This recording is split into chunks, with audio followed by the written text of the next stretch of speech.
हो जाती है तो उसके परिवार को SRO 43 के तहत एक जॉब मिलती है और उसमें देखा जाता है कि और कोई इनके घर में सरकारी मुलाजिम तो नहीं है। जम्मू के युवा लगातार प्रदर्शन कर रहे हैं। कुछ युवा जो SRO को लेके यहाँ पे पहुँचे, इनसे जाने के क्या मांगे लेके आज यहाँ पे पहुँचे? सर मेरे पापा एग्रीकल्चर में जॉब करते थे और 2005 में उनकी डेथ हो गई और सर उस टाइम मैं माइनर था और जब 2018 में सर मेरी एज मतलब कि +80 हुई तो फिर मैंने डॉक्यूमेंट बनाना शुरू कर दिए। इन्होंने बोला कि SRO 43 में 5 साल के अंदर अंदर जॉब रहती है और उसके बाद नहीं रहती। फिर उन्होंने 2018 में SRO 120 इशू किया कि अगर किसी के घर में कोई मुलाजम नहीं है और अगर अनमैरिड है कोई तो इसके लिए SRO 120 के लिए अप्लाई कर सकता है।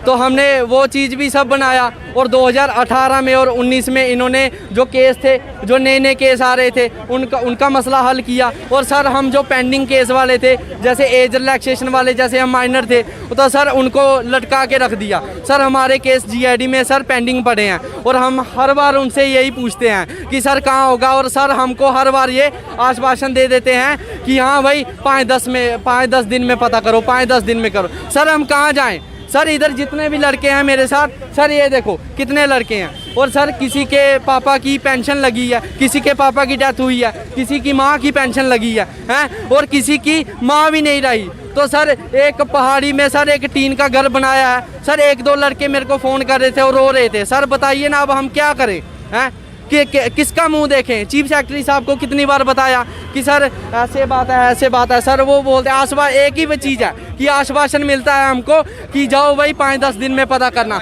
5-5 साल से लड़कों के केस पेंडिंग है और सर इस पर कोई कार्रवाई नहीं हो रही।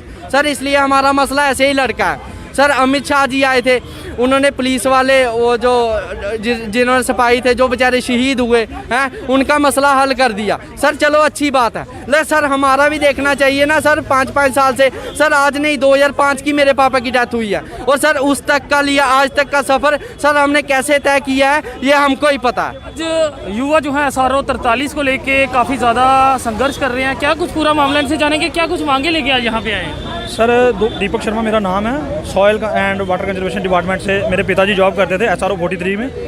तो सर SRO 43 केस में मेरे पिताजी की डेथ हुई थी 2019 में और सर 2019 में मैंने SRO 43 की एप्लीकेशन लगाई थी और सर उसके बाद से लेकर आज तक मुझे सर भगाया ही गया है, डिपार्टमेंट से लेकर सेक्रेटरी तक, सेक्रेटरी से लेकर अलग अलग डिपार्टमेंटों तक। और सर अलग अलग डिपार्टमेंटों में लगभग साल एक चलने के बाद फिर उन्होंने मुझे दोबारा सर सेक्रेटरी में भेज दिया।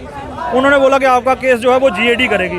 सर GAD में जब हम जाते हैं तो GAD वाले सर बोलते हैं कि आप पोस्ट लाइए, हम आपको ज्वाइनिंग ऑर्डर दें। सर हम कहाँ से पोस्टें लाएं? अगर हमारे पास पोस्टें होती तो सर हम GAD के पास ही क्यों जाते, हम डिपार्टमेंट के पास ही क्यों जाते? सर अगर हमारे पास खुद पोस्टें होती तो सर 2019 से लेकर आज तक मेरे घर का कैसे गुजर बसर चल रहा है मैं ही जानता हूँ।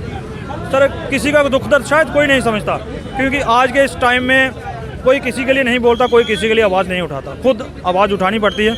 और सर 3-4 सालों से लड़के ज़्यादा पेंडिंग केस वाले भी हैं, लेकिन सर मेरा खुद का केस 2019 से है फॉरेस्ट डिपार्टमेंट से। SRO 43 की बात करें तो कितने युवा इससे प्रभावित हैं? सर लगभग मेरे ख्याल में जो पीछे हमें बताया गया था लगभग 1200 के करीब फाइल है जो SRO 43 की पेंडिंग है। और सर 2018 में गवर्नमेंट ने एक ऑर्डर भी निकाला था 120 SRO 120 के तहत जो पेंडिंग केस थे ज़्यादा देर के उनको भी फाइलें लगाई जाती, लेकिन सर हुआ उनका भी कुछ नहीं, उनको भी सिर्फ SRO 120 की एप्लीकेशन ही दी गई और सर इसके ज़्यादा मुझे नहीं लगता कि उनके लिए भी कुछ हुआ। तो सर हमारा भी लगभग 3 साल हो गया है। सर 3 साल से इतना हरासमेंट हो चुके हैं कि हमारे ऊपर देखिए सर मीटिंगें चलती हैं लेकिन SRO 43 की कोई डिपार्टमेंट मीटिंग तक नहीं करता। पीछे 3 तक शायद मीटिंगें रखी थी, इन्होंने बोलते हैं कैंसिल हो गई, कैंसिल हो गई। सर 3 सालों से कितनी मीटिंगें की इन्होंने, कितनी कैंसिल कर दी हमारे पे। सर हम भी इसी जम्मू कश्मीर के बाशिंदे हैं, शायद हम कहीं बाहर से नहीं आए, लेकिन हमें भी हमारा हक दिया जाए। SRO 43 का यही मेन मकसद है कि जब ऑन ड्यूटी किसी की डेथ हो जाती है तो उसके परिवार को SRO 43 के तहत एक जॉब मिलती है और उसमें देखा जाता है कि और कोई इनके घर में सरकारी मुलाजिम तो नहीं है, और जो अगर उस घर में कोई और सरकारी मुलाजिम नहीं है तो उस फैमिली मेम्बर को एक को जॉब दी जाती है। लेकिन सर 2019 के बाद पता नहीं 2019 के बाद ऐसा क्या हो गया कि SRO 43 के केस पेंडिंग ही चलते रहे और सर हमें पेंडिंग में ही रखा गया, हमें आगे जाने ही नहीं दिया गया। हमारी फाइलें आगे तो बढ़ी 6 हमारे हाथों तक, लेकिन हमारे दफ्तरों तक नहीं चली। सर हम एक्स्ट्रा पेंडिंग में ही पड़े रहे और अभी तक पेंडिंग में ही चल रहे हैं। तो आपको बता दूं कि SRO 43 की बात करें तो एक प्रावधान है कि जिनके माता पिता ऑन ड्यूटी सर्विस करते हुए यानी कि सरकारी नौकरी करते हुए अपनी जान गंवा देते हैं तो उनके बच्चों को और उनके परिजनों को ऐसी सुविधा मिले कि उनको गवर्नमेंट सेक्टर में लाया जा सके। मगर वहीं अब ये बच्चे परेशान हैं क्योंकि अपने परिजनों को खोने के बाद आज तक इन्हें नौकरियां तक नहीं मिल पाई हैं, जिसके चलते इनमें काफ़ी ज़्यादा रोष है और आज ये प्रदर्शन कर रहे हैं। फिलहाल प्रशासन से अपील रहेगी कि इनकी फाइलों पर ध्यान दिया जाए और इनकी परेशानी को हल किया जाए। फिलहाल देखते रहे JK चैनल। मुझे महेंद्रजीत सिंह और मेरे कैमरा पर्सन सुरजीत कुमार को दीजिए इजाज़त। नमस्कार।